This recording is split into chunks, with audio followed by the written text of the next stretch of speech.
which most of the time this tells you what magic items do. And you go, thanks, DM. I'm sad that we had to have this extra 5 seconds of gameplay.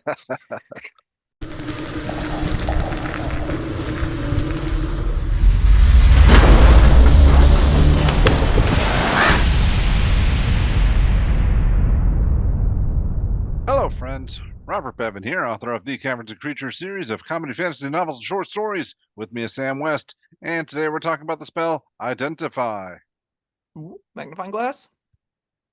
This is a cute little ritual spell. It requires a pearl with at least 100 gold pieces and an owl feather, but it doesn't consume it. So once you have the thing, you can use it to identify stuff.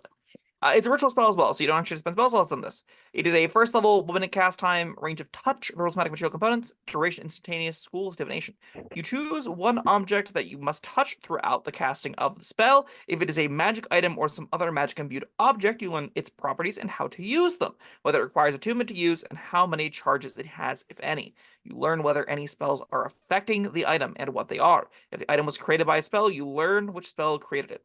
If you instead touch a creature throughout the casting, you learn what spells, if any, are currently affecting it. This is a spell for bards, wizards, artificers, knowledge bane clerics, and fortune bane clerics. Yeah, I don't think I've ever used Identify or seen it used in 5th edition. Man, my 5th edition play has been limited, but it's something I remember from editions past, and it feels like we started using it, and then eventually, like the DM would just be sick of keeping track of all the magic items that we hadn't identified, and just say every time we got a new one, all right, it's a +2 sword. Honestly, you just hit the exact nail on the head as to why I think this spell is dying. Because DMs like giving things out, and it is kind of a pain to be like, oh, you don't know what it is, but it's a glowing sword. And they go, okay, identify it. And then you go, okay, now it's a +1 sword that you now know of. I'm glad we had this conversation, right? So there could be a fun game with Identify. I've seen a lot of online DMs do different things with Identify where like you get cryptic messages and you slowly piece together like the otherworldly magical elements of a spell, like almost like a geometric puzzle.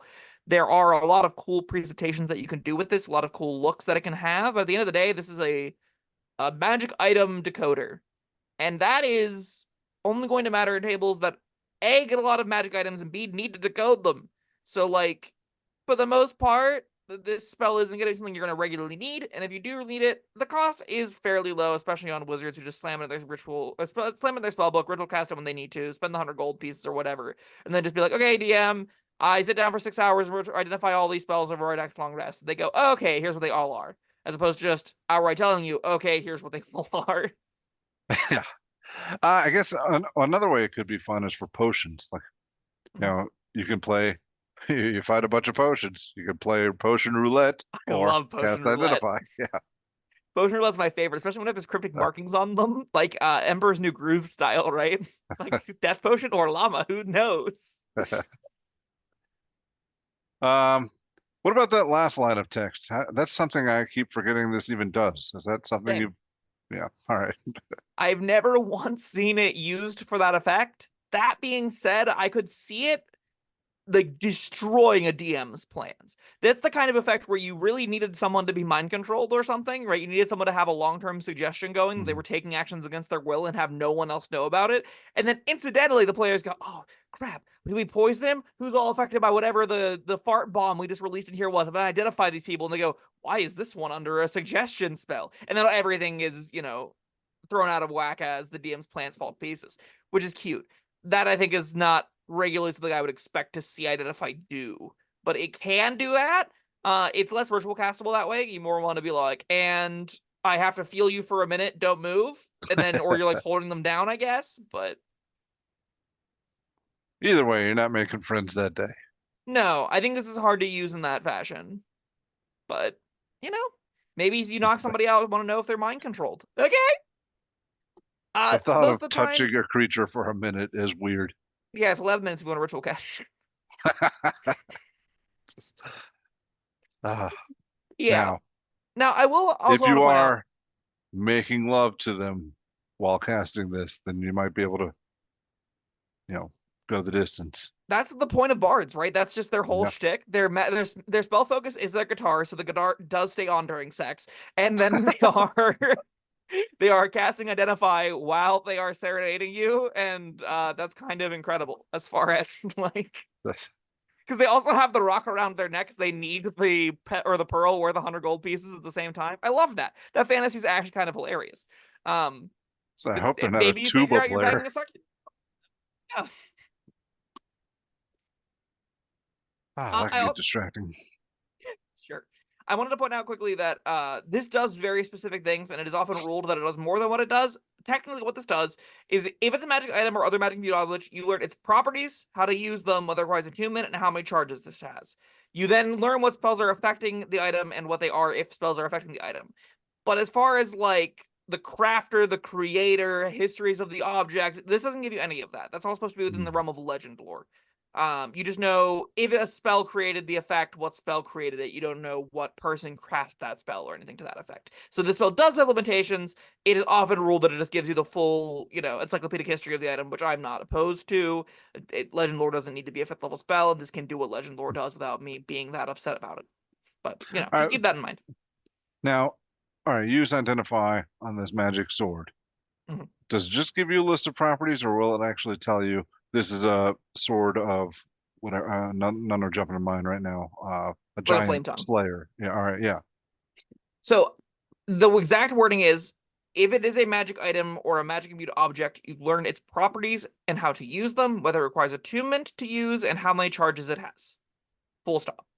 So Yes. no, you don't learn that it is called a flame tongue. You All don't right. learn that it is the Riptide or whatever the But legendary you. objects can be.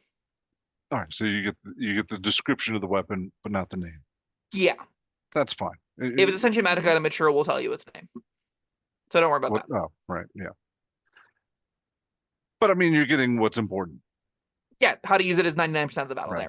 there. Yeah. You don't really care if it's called a +2 sword or if it's called, sliver or whatever. It will do the job of killing people with +2 to hit and damage. Yeah. And it will identify, notably also, if non-spell magic affects it, it doesn't note that, right? It Yeah. tells you the properties, attunement.